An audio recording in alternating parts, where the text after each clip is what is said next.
Here's our problem area. That used to be that these beams went right out to the edge because this house wasn't built with a foundation. So then they poured the foundation afterwards. You can see a footing right there that's not being used. That's a pure block that a beam used to sit on. That's a newer beam. Same thing over at the next beam and this beam. All the beams have been replaced. Probably somebody in the past didn't like the way they looked. They were probably starting to fall apart. So you can see a little gap in the foundation. That's where the beam should go all the way through into, and that would hold up the outside wall. So here's where the problem is. This is where the V is in the house. It's because the beam doesn't go all the way out and hold up the outside wall. You can even see that see this frickin' 2x6 right here is sunk down. That'll be 2 inches below, 2.5 inches below the other one.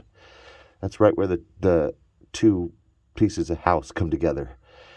That could be jacked up. This could all be fixed with wood, is what I'm thinking. There's more problems over here. Like, see, here's a floor joist right here. This is a floor joist. It's like a 2x10. It's supposed to sit on top of a beam, but they have a little tiny notch, like a 3/4 inch notch, so that it'll fit on top of that beam. But it's not really resting very well on that. It's probably barely holding up like on a fingernail on that beam. So that probably needs some more wood to go through there. This beam right here is probably just fine, like structurally, but it's just not going out and holding up enough stuff.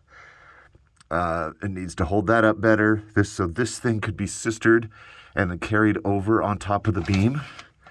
That floor joist could be sistered, and then probably just some lifting and woodwork out there could probably fix this so that it's very sound. And then you might discover problems at each beam pocket where it's been replaced. Like, all the beams seem to have the same situation.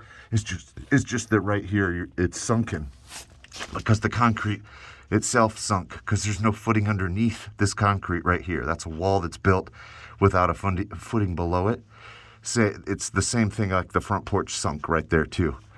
So you could dig down underneath the concrete and lift it up, or you could just build on top with wood.